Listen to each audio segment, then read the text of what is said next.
Hi everyone, and welcome back to another video. Today we're going to be doing a guide for the nation of Sweden in EU4 1.34. Before this video begins, I would just like to say don't forget to leave a like on the video and subscribe to the channel as it helps out immensely, especially with the YouTube algorithm. And now let's jump into Sweden. The nation of Sweden is a nation located in Northern Europe, bordered by Norway and Denmark. At the start of the game, you actually start as a personal union under the Danish as Sweden, and so does Norway.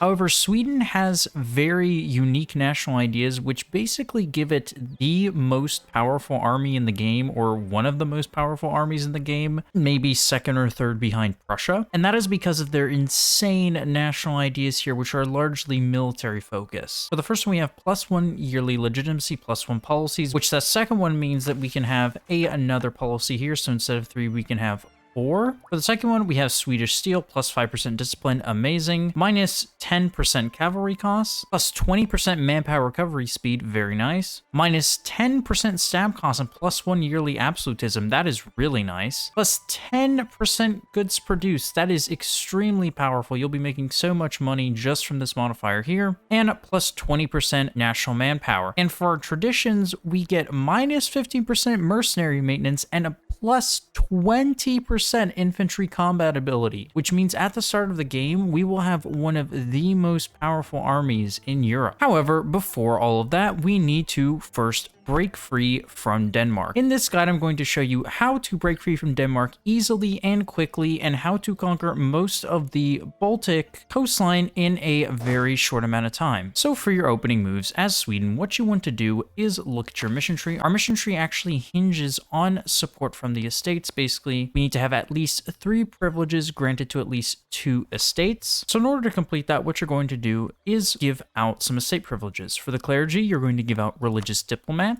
religious state, and clerical advisory counts. For the nobility, you want to give out increased levies, supremacy of the nobility, and aristocratic counselors. For the burghers, you want to give out seized land. However, we can't do that, so we need to seize crown land first, then we can give out land of commerce. And indebted to the burghers, we'll give out commercial advisory board once we stab up to stab 1. The reason we gave the advisor discount privileges to these other 2 estates here first is because we needed them in order to complete this mission here called support from the estate. And don't forget to summon the diet. Choose whichever agenda is best for you. I'm going to choose this one right here. And you can't seize land because we already did that in order to give out land of commerce, so just leave it as it is. And once you give out all the relative privileges to your estates, you can go ahead and complete this mission called support from the estates. Basically, it will give you 3 options here, where you can take either the offer from the nobility and it will give you something, so you will gain a skill 2 commandant for 75% off. However, you'll get these negative modifiers, depth with the nobles, where it gives some things here. Honestly, that's not really good because that's to the end of the game, and that +10% influence and -10% disloyalty is not good. I'd recommend not really taking that one. We can basically take 2 of these things. You can either take the nobility, which gives you a skill 2 commandant 75% off. However, you get these negative modifiers here. Or you can take the offer of the clergy, which is 200 papal influence. Basically, it gives the same modifiers except for the clergy. Or you can take this one where you just gain 20 prestige. Honestly, I'd recommend taking either the clergy or this one.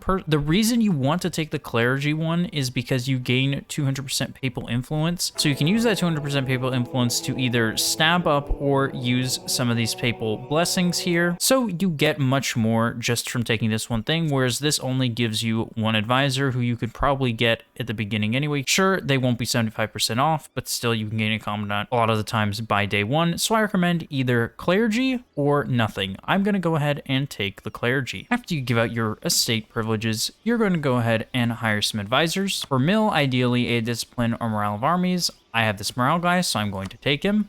For Diplo, ideally either Diplo rep or improve relations. I have an improve relations guy. And for admin, you can take whichever ones you want. Ideally, you'd want a stab cost guy. I don't have that, so I'm just going to go ahead and take this prestige guy. And after you start employing a military advisor, you can go ahead and complete this mission called military advice. Basically, this gives you plus 25% Liberty Desire, and you get this General Johann Vasa, who will actually become your ruler once you gain your independence. And after you do these two missions here, what you want to go ahead and do is start improving with the rivals of Denmark so that they can support your independence. As you can see here, Denmark's rivals in my game are Poland, Lithuania, and Scotland. A lot of the times they'll get at least Poland. Sometimes I've seen them get England. I've even seen them get France sometimes, so it just depends. However, it is typically always Poland, sometimes Lithuania. Lithuania usually won't be of much help as they will become a PU under Poland, but again, it's like having them both in there anyway since they are a PU under Poland. And Scotland sometimes can help you, but oftentimes they will get attacked by the English, so a lot of the times it will just be you and Poland. Do keep in mind that you can win this war by yourself. It is a little bit harder, however, it is possible. But if you are a newer player, I recommend having at least one nation to support you for your independence. So in order to complete this mission called Swedish Allies, you need to start improving with at least 2 of the rivals or enemies of Denmark. So I'm going to start improving with Poland and with Scotland. While you are improving with Denmark's rivals and enemies, make sure that you start building up a navy. We are going to need this navy in order to try our best to land on the Danish capital, or at the very least have naval supremacy. So start building up as many galleys as you can afford, but do keep some money around as we are going to need to hire a merc company. And once you have at least 2 rivals or enemies of Denmark with at least 100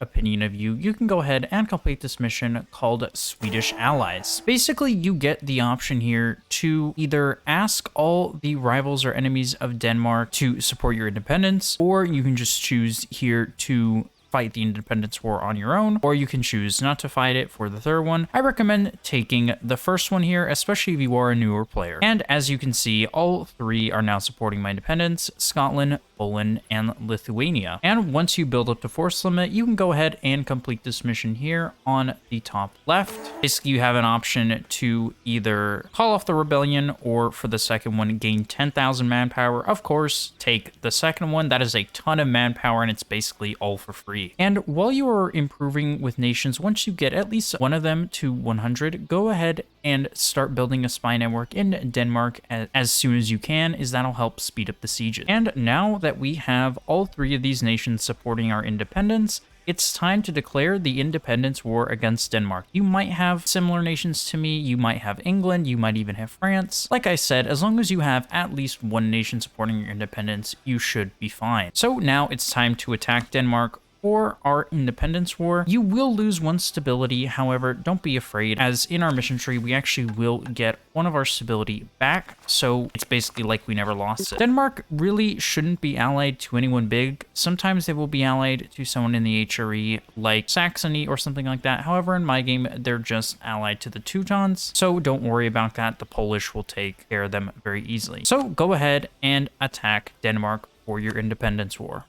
And once you declare the independence war, you can go ahead and complete this mission called Declare Independence. Basically, like I said, it gives you the stab back that you lost, and you also get permanent claims on this area here called Scania. And while you're at war with Denmark, make sure you send your available diplomats to start spying on either the Livonians, the Teutons, or the Novgorodians, at least 2 of the 3 that I mentioned, as one of them are going to be our next target, and we want to attack them as soon as possible before either the Danish or the Polish attack them. And for your peace deal with Denmark, of course, you want to ask them to grant independence. You also want to take the provinces that you have claims on here in Scania, so go ahead and take these provinces here. Take all of the Danish money and take war reps if it'll allow you, and that's it. You don't really want to take anything in Norway, as our mission tree is going to give us claims and even a CB on Norway so that we can go ahead and make them our vassal. You don't want to take any of these provinces here, so just take this, independence, Scania, and money.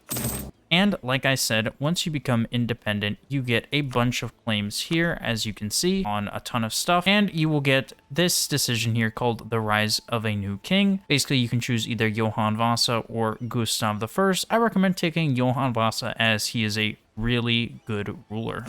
And now that you're independent, you can go ahead and choose your rivals. I recommend rivaling, of course, Denmark and whoever has rivaled you back, the Livonians, and Novgorod.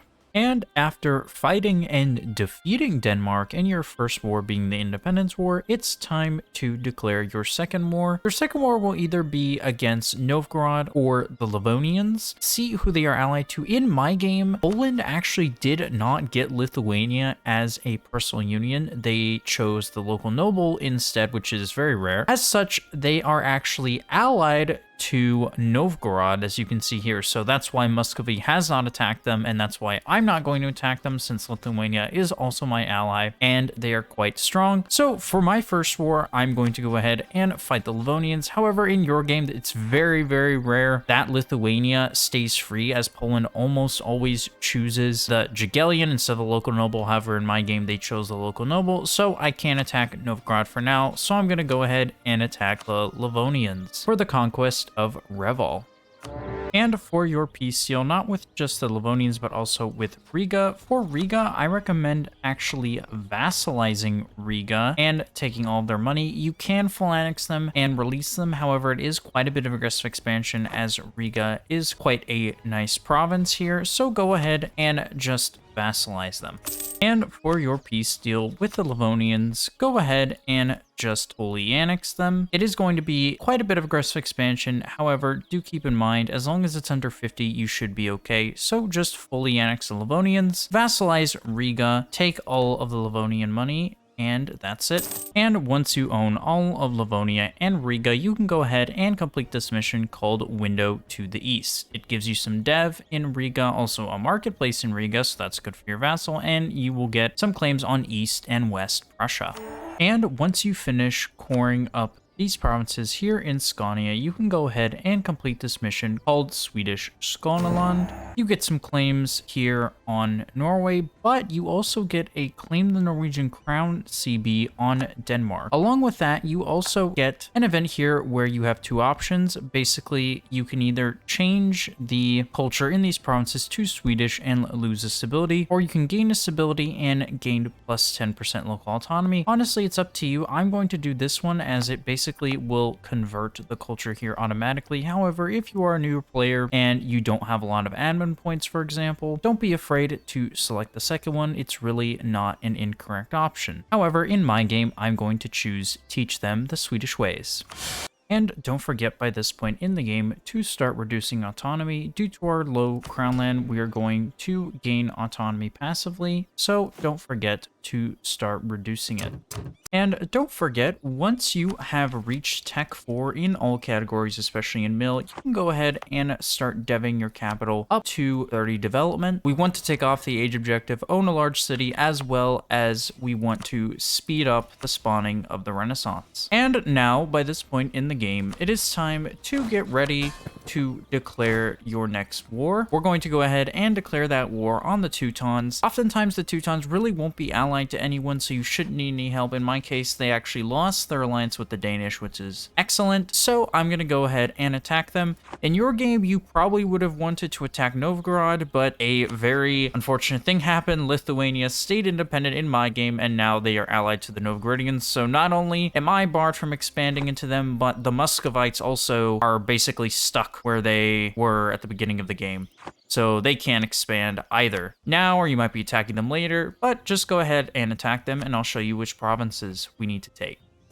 For your Tier 2 government reform as Sweden, I recommend that you take Strengthen Noble Privileges for that extra manpower. So for your peace seal with the Teutonic Order, what you want to go ahead and take is just the centers of trade. Here, as you can see, so Danzig, Königsberg, and Memel. You don't want to take anything else down here, as that'll be way too much aggressive expansion, even though you have claims on it. Even this will be quite a bit of aggressive expansion because we went and fully axed the Livonian Order. So just take something like this. If you can, go ahead and take war reps. However, do keep in mind that the longer that you wait, it's more likely that the Polish are going to attack them. In fact, the Polish actually did attack the Teutons while I was at war with them, but they only took this province because I was quick enough. So just take these provinces and no money, as we want as short of a truce possible. And by this point in the game, your truce from your independence war with the Danish should be over. So go ahead and attack them. They might have allied up a bunch of people because they're scared after you destroyed them. However, it shouldn't be anyone too big. Like in my game, it's just a ton of little allies. So you want to go ahead and attack them with that CB that you got from your mission tree, where you're able to get the Crown of Norway. So go ahead and attack the Danish for the conquest of Sheila. I'm going to call in Lithuania and Poland just to make it easier.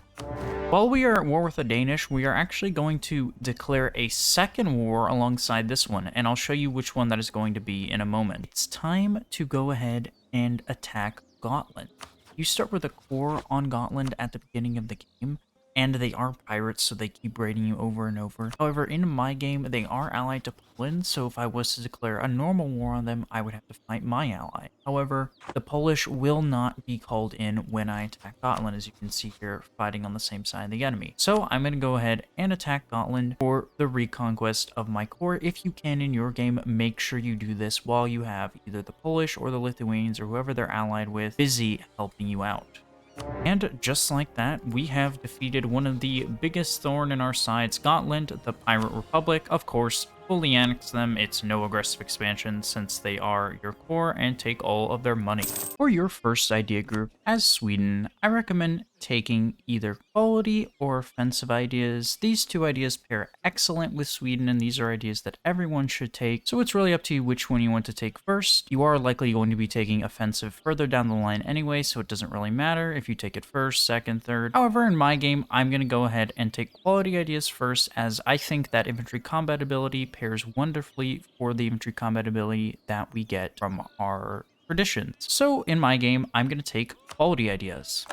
And just like we did with Gotland, as you can see, my ally in my game, Lithuania, is also allied with Novgorod. However, Lithuania is helping me out here in my Danish war. So if I was to attack Novgorod, Lithuania would not join since they are fighting on the same side of the enemy. So I'm going to go ahead and attack Novgorod. If you have a same situation like this in your game, it's quite rare, as Lithuania and Poland almost always become personal union members. However, if it does happen, look for an opportunity such as this where Lithuania can't help them since they're helping you out. Same for Poland in Gotland, or really any other nation. This works for any other nation. So look for opportunities like this. And in my game, I'm going to take it and go ahead and attack Novgorod.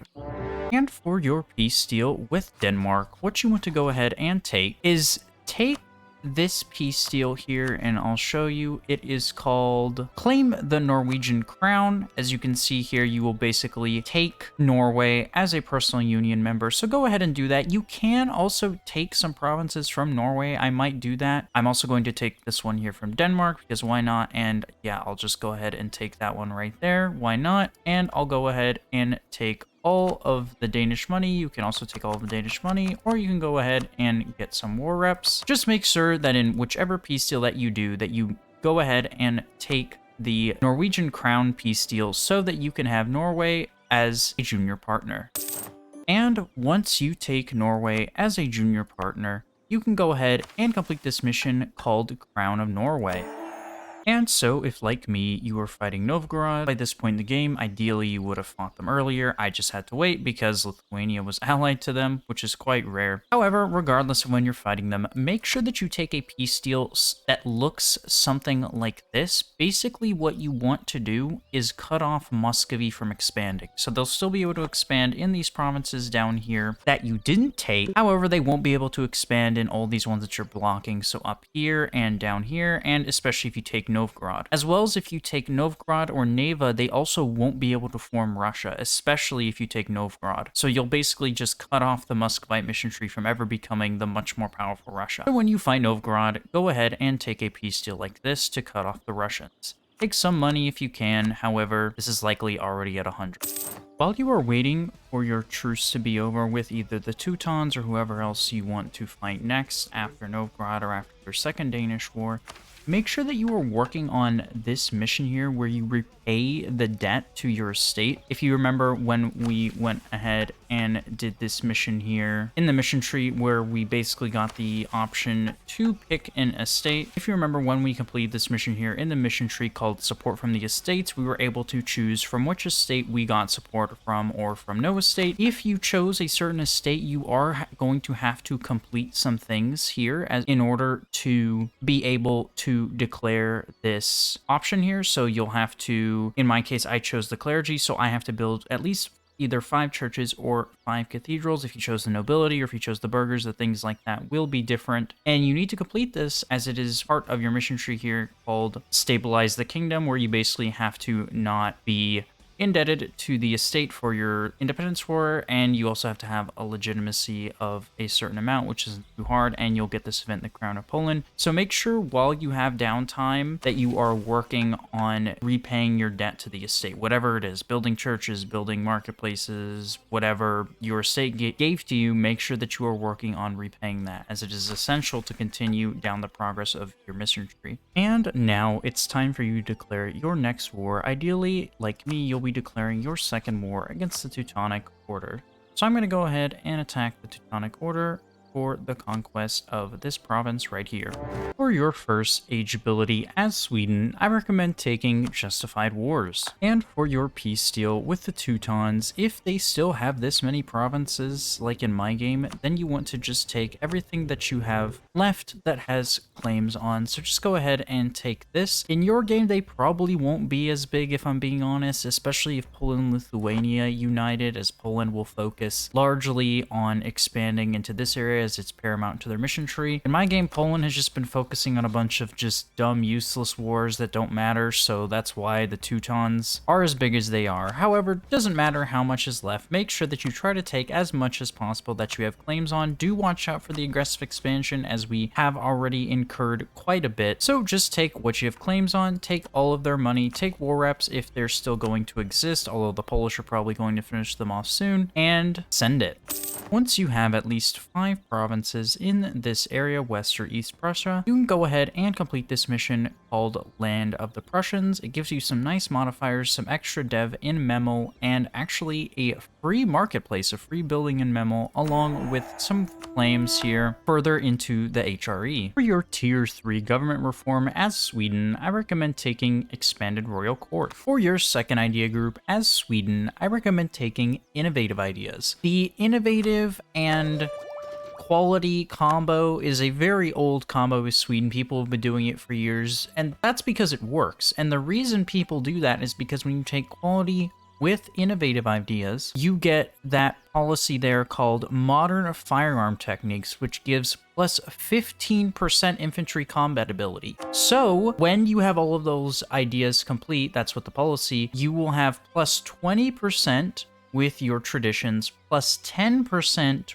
from your quality ideas, the first one here, and then an extra 15% on top of it when you complete these ideas, along with all these other bonuses here. The extra innovativeness, the tech cost, very nice. Advisors, institution spread, all of this is really good, especially this optimism here, and the advisors cost finisher is just absolutely amazing. Not only will you have cheaper advisors, you will also have an army which is basically unstoppable. So for your second idea group as Sweden, I recommend taking Innovative Ideas. Make sure that when you have enough money that you are upgrading this monument here that you start with called the Falun Copper Mine. It gives you some amazing modifiers. You can see there at tier 2, it's plus 6 local goods produced, which is absolutely amazing. And then minus 10% artillery cost, which is really nice. And at tier 3, plus 9% local goods produced and minus 20% artillery cost, which is absolutely amazing. Make sure that you're using your money once you have enough to upgrade it, but also that you are building a workshop here in order to get even more production out of it. This was a modifier that was added in the 1.34 update, and it is absolutely overpowered. And now it's time to see where your next war is going to be. You shouldn't have too much aggressive expansion, as it should have been dying down, especially if you've been improving with outraged countries like I have. So you can go ahead and see who you can attack next. We still can't attack Denmark again, although our troops will be up very shortly. However, I did notice something here. So I am able to attack Mecklenburg. I cannot attack Brandenburg, even though I have claims on them, since Brandenburg is allied to my ally,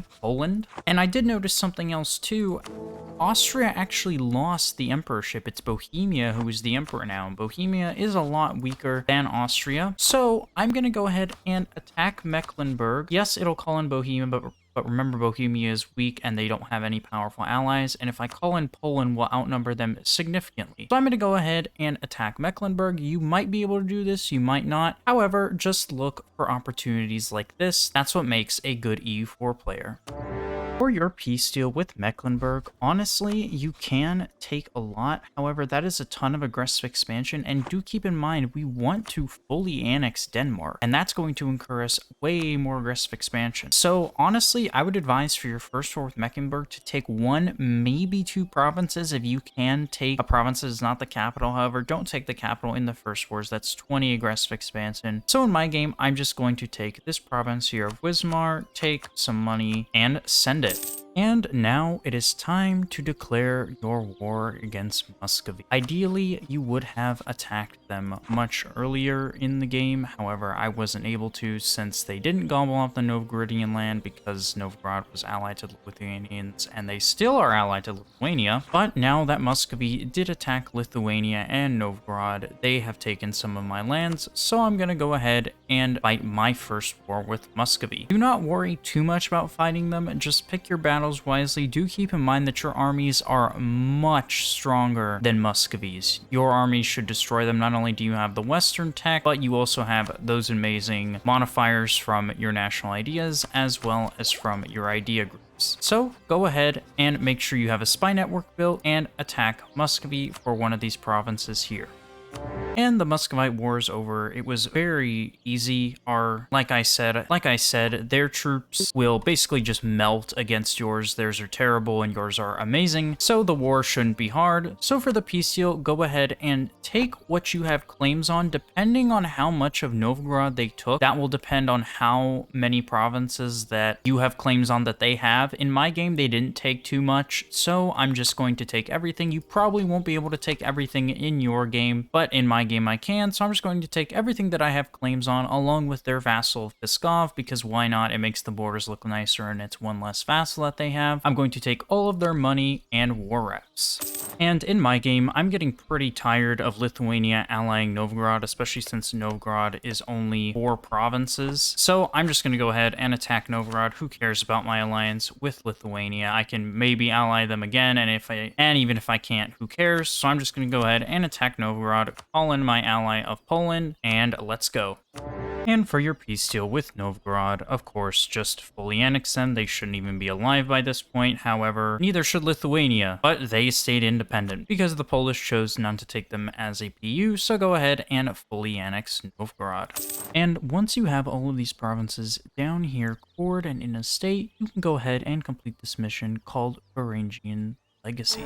Basically, you will get claims on the rest of Russia here, as well as into Lithuania. You'll also gain Novgorodian as an accepted culture, and it'll change the name of this province to something that isn't Novgorodian. This is actually very powerful, as you basically get Novgorodian accepted for free, so you'll get much less unrest. This has been a guide for the nation of Sweden in EU4 1.34. As Sweden, we were able to conquer most of Scandinavia. We do have Norway as a junior partner, and your goal in your game as you continue will be to basically fully annex Denmark, and you will be able to form Scandinavia, who actually has custom missions and ideas now, which is very nice. We were able to fight and destroy the Muscovites, as well as fight the Teutons, the Livonian Order, and even the Lithuanians with no problem. The Swedish mission tree is one of the best mission trees right now in the game. It is absolutely overpowered, along with the Swedish national ideas. Sweden is basically the Ottomans of Europe.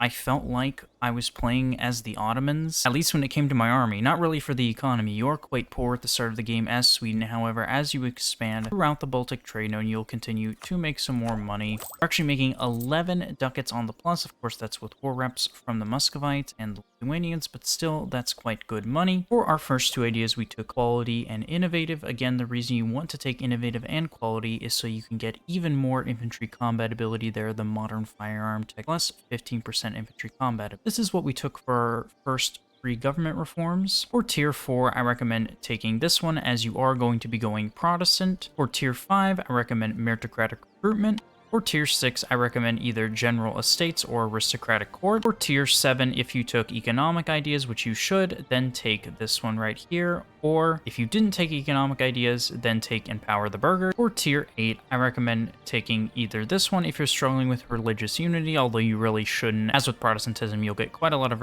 missionary strength, so I recommend taking this one right here. For tier 9, if you're struggling with GovCapt, then take this one right here. If not, then take divine rights. And for tier 10, I recommend taking right to petition. Along with quality and innovative for our first two ideas, for your third idea group, if you have mill points saved up, then I recommend taking offensive. If you're struggling with mill points, then take economic, as we want to get as many of the military policy as possible as Sweden, as our armies will become even more like Space Marines, so they'll be unkillable. For tier 4, if you took economic here, then take offensive. If you took offensive here, then take economic. For your fifth idea group, you should probably take something like trade ideas, as we'll be expanding into the Baltic, Lubac, Yav, Novgorodian, and White Sea trade node. And your 6th, 7th, and 8th ideas, it's really up to you depending on how your game is going. Let me know what other nation I should do a guide on in EU4 in the comments section below, and make sure that you leave a like on the video and subscribe. I'm trying to hit 500 subscribers, possibly by the end of the week. We'll see if that's possible. I hope it is, and I'm sure with your support we can do it. And thank you very much for watching, and I will see you next time.